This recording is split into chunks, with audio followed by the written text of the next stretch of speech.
Okay, हमने अपनी journey की शुरुआत कर ली है बाणगंगा से, लेकिन उससे पहले RFID टैग बनवाना ज़रूरी होता है। उसके लिए 3 काउंटर्स हैं। पहला काउंटर है बस स्टैंड के पास, दूसरा फव्वारा मार्केट के पास और तीसरा रेलवे स्टेशन के पास। जो सबसे कम भीड़ वाला है वो है काउंटर नंबर 2 फव्वारा मार्केट के पास। वहीं जाके ने की कोशिश करना, वहाँ जल्दी से बन जाता है। सिर्फ आपका आधार कार्ड लगेगा और कुछ भी नहीं। अपना RFID बनवा के फिर आप फटाफट अपनी चढ़ाई शुरू कर सकते हैं। आज काफ़ी भीड़ थी जब बाणगंगा से मैंने स्टार्ट करा। लेडीज़ वाली लाइन बिल्कुल खाली थी और जेंट्स वाली लाइन में मुझे 1 घंटा लग गया।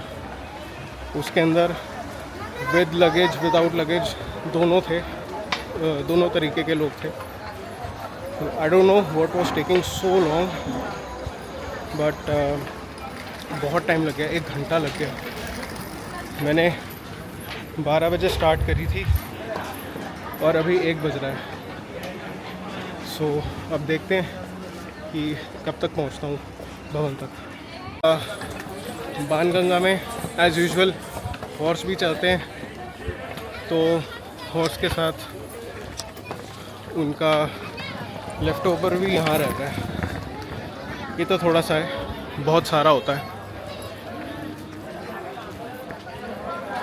लेकिन जो ताराकोट वाला रास्ता है वहाँ पे हॉर्स नहीं जाते। ये दोनों रास्ते अर्धकुंवारी पे मिलते हैं और हाथी मत्थे से फिर घोड़े जाते हैं और सांझी छत के रास्ते से और दूसरे रास्ते से पैदल यात्री जाते हैं। हम बाणगंगा की तरफ से आपको बड़ा सा बाज़ार मिलेगा, पूरा अर्धकुंवारी तक आपको ये मिलेगा। दुकानें, प्रसाद ले सकते हो, बच्चों के खिलौने ले सकते हो, ऐसे फ़ोटोज़ खिंचवा सकते हो, और कुछ लेना हो तो वो भी ले सकते हो। विंटर वेयर, वुलन, कुछ खाना हो खा सकते हो।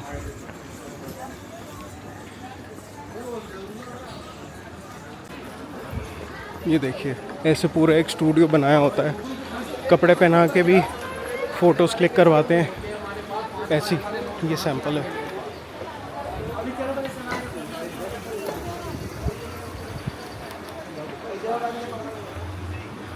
काफ़ी कुछ है यहाँ पे टाइम पास भी करने को, पर मैं सजेस्ट करूँगा जितनी जल्दी हो सके ऊपर जाके दर्शन कर लो, क्योंकि कभी भी भीड़ हो जाती है, पता नहीं चलता। अगर आपको आधे रास्ते पोनी से आना है या घोड़े से आना है तो उसका रेट है 650, और अगर पूरा एंड तक जाना है भवन तक तो उसका रेट है 1200। ठीक है, डिसेंट इनफ, जल्दी पहुंचा भी देता है। पैदल चलोगे तो अप्रॉक्सीमेटली 3 to 4 आवर्स लगते हैं, और अगर हॉर्स से जाओगे तो 2.5 आवर्स के आसपास पहुंचा देता है। यहाँ पे 2 और साधन हैं, एक है बैटरी कार, एक है हेलीकॉप्टर। हेलीकॉप्टर की टिकट्स सबसे जल्दी सोल्ड आउट होती हैं, 2-2 महीने 3-3 महीने पहले बुकिंग करनी पड़ती है। श्राइन बोर्ड के ऑफिशियल साइट से हो जाती है। Same is for battery car, लेकिन वो सिर्फ भवन से अर्धकुंवारी तक होता है, वो नीचे नहीं आता। बच्चों के लिए एक ऑप्शन और भी है, वो पिट्ठू पे भी जा सकते हैं। पहले पिट्ठू होते थे कंधे पे बिठा के लेके जाने वाले, लेकिन अब पिट्ठू प्रैम में लेके जाते हैं बच्चों को, और उनकी स्पीड को मैच करना वाकई मुश्किल होता है। अगर अर्धकुंवारी तक जाना है तो 350 चार्ज है, और अगर भवन तक जाना है तो 500 चार्ज है। लेकिन इसकी आपको बुकिंग ऑनलाइन नहीं करनी, ना ही पोनी की। यहीं पे आप काउंटर पे जाके किसी भी पिट्ठू वाले को कांटेक्ट कर सकते हो, वो आपको काउंटर पे ले जाएगा, पर्ची कट जाएगी।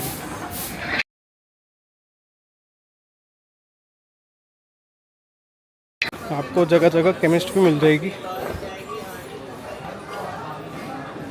जैसे किसी को कोई तकलीफ़ हो गई, कहीं पेन हो रहा है, कोई मसल टेयर हो गया, कुछ भी हो गया, आपको मेडिकल हेल्प मिल जाती है।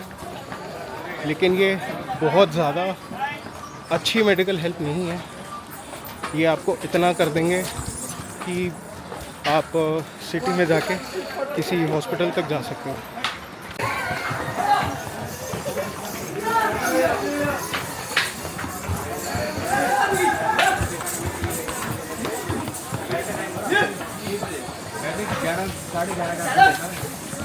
आई वुड सजेस्ट कि हॉर्स की बैक से बचना। अगर पीछे से किक कर दिया तो बहुत ज़ोर से लगती है, बहुत हैवी इंजरी हो सकती है, हड्डी भी टूट सकती है, बच के रहना। बट ऐसे नॉर्मली होता नहीं है अनटिल अनलेस आप छेड़ो, क्योंकि जो इनको चला रहे होते हैं वो ज़रूर छेड़ते हैं, पीछे से टेल पकड़ के उनको खींचते हैं। यू नेवर नो, एनिमल है, कब गुस्सा आ जाए। ये है चरण पादुका प्राचीन मंदिर।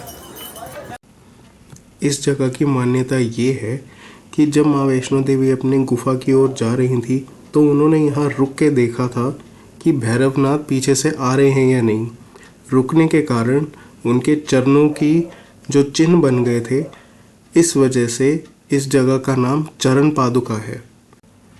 और माना जाता है कि यहाँ दर्शन करने से सारी मनोकामनाएं पूरी होती हैं।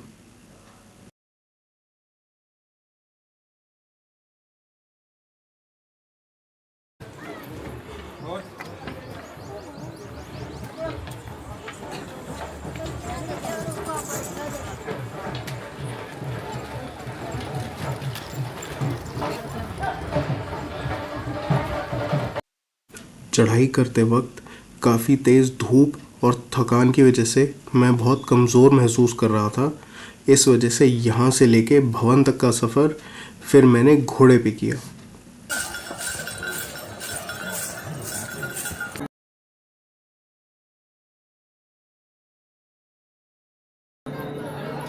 अब मैं आपको दिखाता हूँ कितनी ब्यूटीफुल डेकोरेशन करी हुई है यहाँ श्री माता वैष्णो देवी के भवन पे।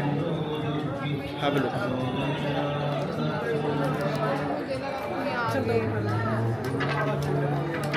कितनी अच्छी मूर्तियाँ बनाई हुई हैं, कितनी अच्छे से सजाया हुआ है।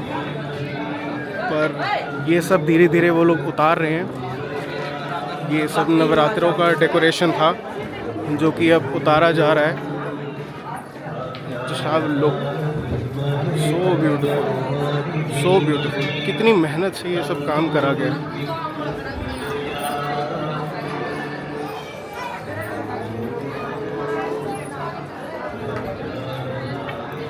दुर्गा भवन के आगे से तो डेकोरेशंस हटा ली गई हैं, यहाँ अभी बाकी हैं।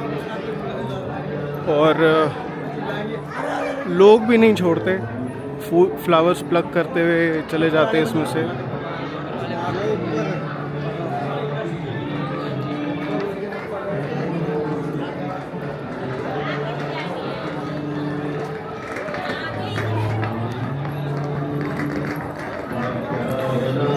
ये एक नई सर्विस शुरू हुई है, स्मार्ट लॉकर सर्विस।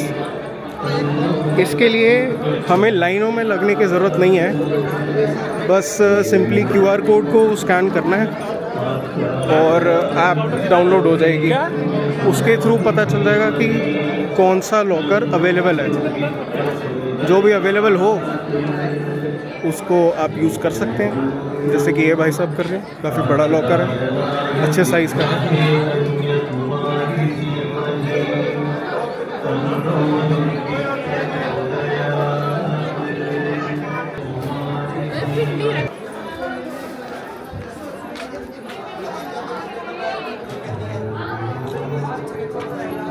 कितना हार्ड वर्क करा हुआ है, देखिए तो सही कितना ज़्यादा हार्ड वर्क कर रहा है। एंट्री गेट के बाद जाके, वैष्णो के एंट्री गेट के बाद जाके अपने साथियों से मेरे क्या मतलब है। अनाउंसमेंट होती रहती है यहाँ पे। अगर कोई गुम जाता है या किसी को कोई अपना कुछ आइटम मिस हो गया है तो आप इंक्वायरी काउंटर पे जाके कंप्लेन कर सकते हैं, फिर वो ऐसे अनाउंसमेंट करते रहते हैं। और आपको जो ये भजन सुनाई दे रहा है, ये पूरे रास्ते में स्पीकर्स लगे हुए हैं, तो जगह जगह आपको ये भजन जो भी आरती होती है अंदर वो सब कुछ सुनाई देता रहता है, अनाउंसमेंट्स भी।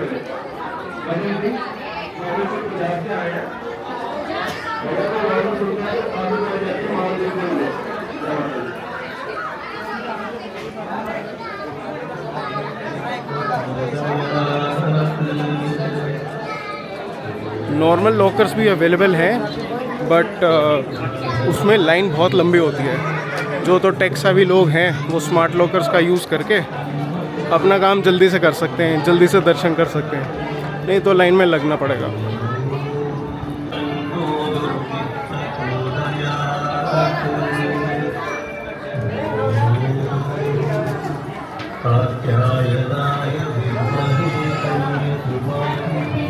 रश भी है काफ़ी।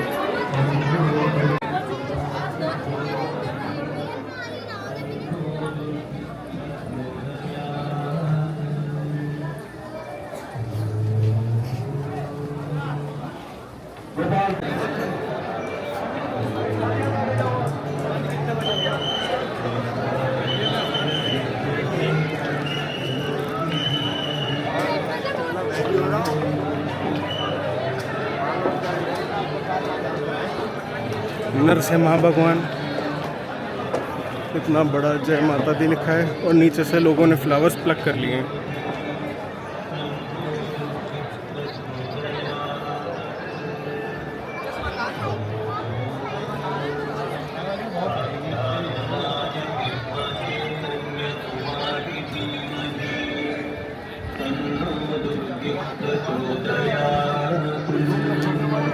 ये रोपवे के लिए रास्ता है जो सीधा भैरव बाबा के मंदिर पे जाता है, लेकिन इसकी टाइमिंग है सुबह 8 बजे से 4 बजे तक। अनफॉर्चुनेटली हम 4 बजे के बाद पहुँचे, तो ना हमें टिकट मिली, और ट्रॉली से जाने का तो सवाल ही नहीं उठता। अभी भी एक रास्ता है, अभी भी वैसे एक ऑप्शन है कि हम हॉर्स लेके जा सकते हैं या पैदल जा सकते हैं, लेकिन वो काफ़ी टायरिंग हो जाएगा। ये है यहाँ की बैटरी कार्स जो कि अर्धकुंवारी से भवन के बीच में चलती हैं। इनकी भी टिकट्स ऑनलाइन ही बुक होती हैं माता वैष्णो देवी श्राइन बोर्ड के साइट पे, जो कि बहुत जल्दी सोल्ड आउट हो जाती है, तो इसका भी चांस बहुत कम होता है, और ये ऑफलाइन बुकिंग नहीं होती इसकी।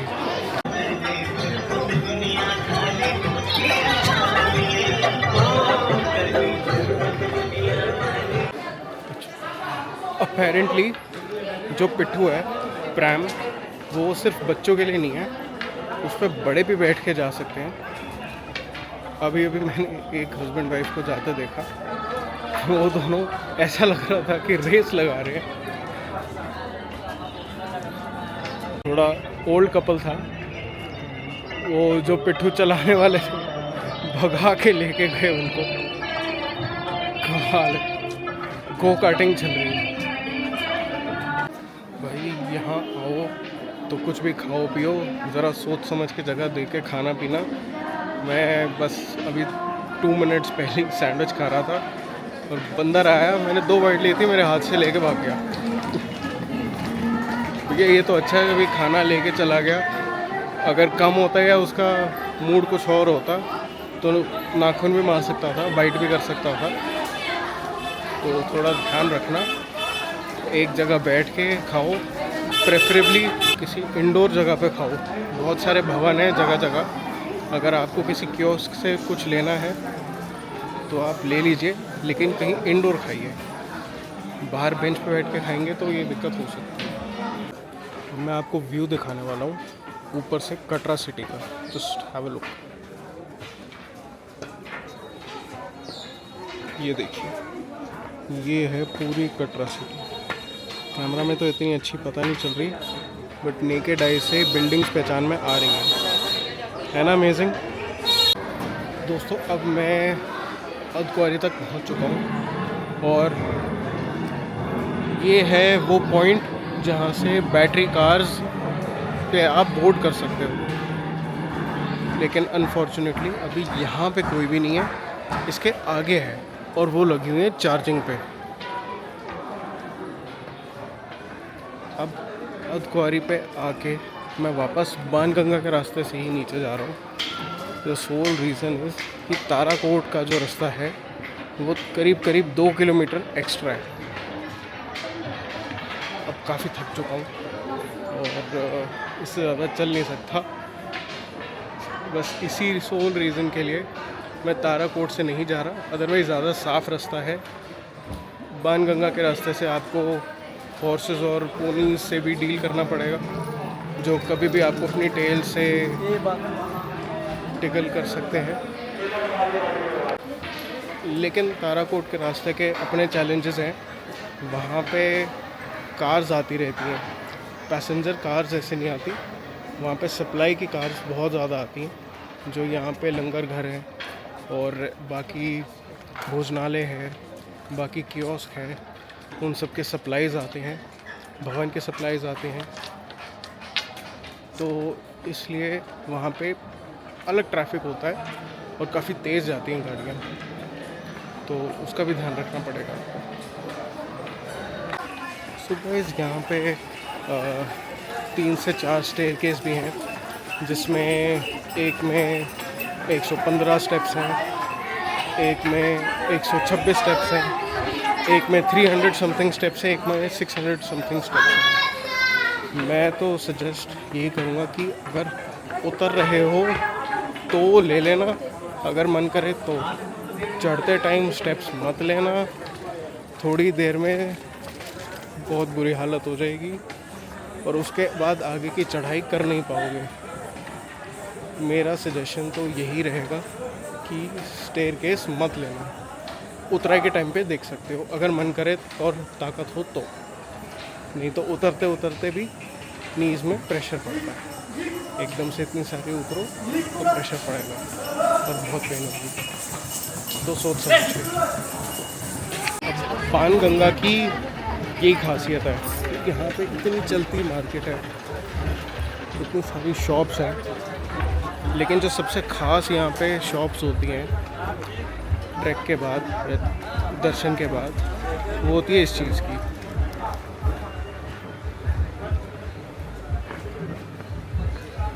मसाजिंग चेयर, आहा कितना मज़ा आता है ना ये कराने में। लेकिन ये कराने के बाद फिर उठने का मन नहीं करता, फिर होटल तक भी जाने का मन ही नहीं करता। लेकिन करा लेनी चाहिए, जिसको ज़्यादा दिक्कत हो रही हो उसको करा लेनी चाहिए। तो फाइनली अब मैं बाणगंगा पहुंच गया हूँ। बस RFID टैग्स वापस देके फिर अपने होटल चलेंगे, फिर वहाँ आराम से बैठ के आपसे बात करेंगे। हाय गाइस, सो मैं वापस आ गया हूँ अपने होटल में। बहुत थक गया हूँ, कल रात से बहुत एक्सर्शन हो रही है। अभी भी दर्शन करके आए हैं और बहुत अच्छे दर्शन हुए। डेकोरेशन बहुत अच्छी थी, नवरात्रि की जो डेकोरेशन हो रखी थी बहुत सुंदर, मैंने आपको भी वीडियो में दिखाया है।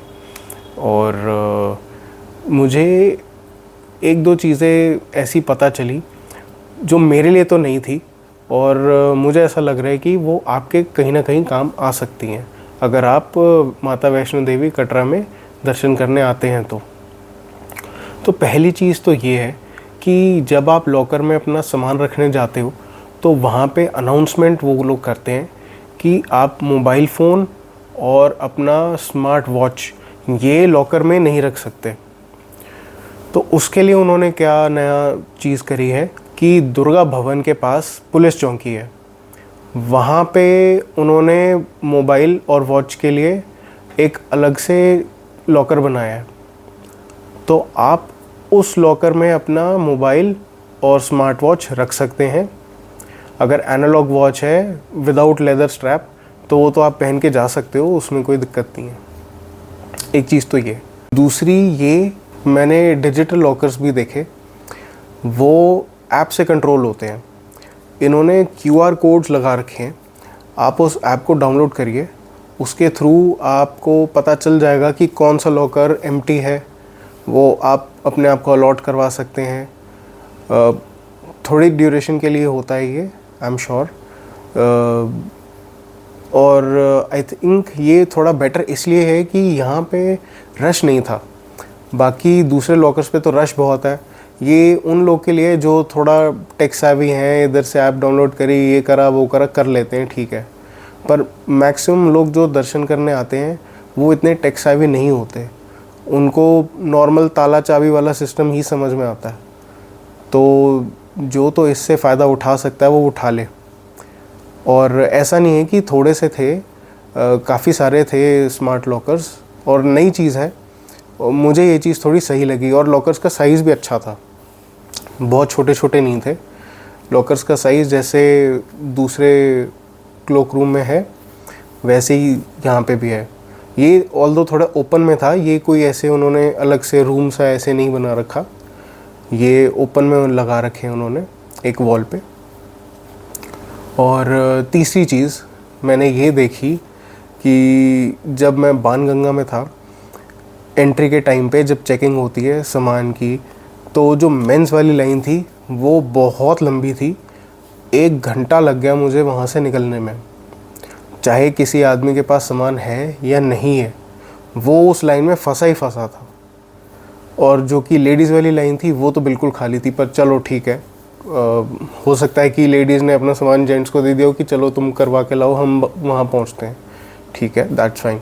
लेकिन इसके दौरान मैंने एक बंदा देखा जो पुलिस के कपड़े पहन के वो लोगों को लेके आ रहा था, मोस्ट प्रोबेबली पैसे लेके। वो बीच की लाइन में से सीधा सीधा उनको निकाल रहा था। उसने पुलिस के कपड़े पहने थे लेकिन वो पुलिस वाला नहीं था। बहुत उसको देख के बिल्कुल क्लियरली उसको समझ में आ रहा था कि उसने कोई नेम टैग नहीं लगा रखा था, कोई स्टार नहीं, कुछ भी नहीं था, सिर्फ खाकी कपड़े थे, कुछ भी नहीं था। और वहाँ पे एक लेडीज़ कांस्टेबल भी थी और एक जेंट्स कांस्टेबल भी था। अब वो JNK पुलिस का था या वो आर्मी का था वो मुझे नहीं पता। रेड कलर की टोपी जेंट्स वाले ने पहन रखी थी। इन्होंने, जो जेंट्स वाले थे, उन्होंने क्वेश्चन रेज करा, तो जो नकली पुलिस वाला था उसने हाथ दिखा के इशारा कर दिया, हाँ मैं हूँ, मैं देख लूँगा। तो ये इनकी कोई सांठगांठ चल रही है। मुझे इस बात पे बहुत गुस्सा आया कि हम इतनी जनता थी, कम से कम 200 बंदा लाइन में लगा हुआ था, मिनिमम 200 लोग लाइन में लगे हुए थे। धीरे धीरे धीरे धीरे धीरे करके हम आगे बढ़ रहे थे कि चेकिंग करानी सब है। और वो तो ऐसे ही रैंडम लोग पुलिस को इम्पर्सोनेट करके अब लोग काम कराने लग गए हैं। कितनी गलत बात है। मैं चाहता हूँ कि आप ये वीडियो आगे शेयर करें ताकि ज़्यादा से ज़्यादा लोगों को ये चीज़ पता चल सके और इस चीज़ को रोका जाए। और ये चीज़ जो श्राइन बोर्ड है उनकी नज़रों में भी आए कि वहाँ पे जो पुलिसकर्मी बैठे हैं वो मिले हुए हैं। तो गाइज़, इस वीडियो के लिए इतना ही। उम्मीद है आपको ये वीडियो पसंद आई होगी। आप इसको लाइक करिएगा, शेयर करिएगा, कमेंट में ज़रूर बताना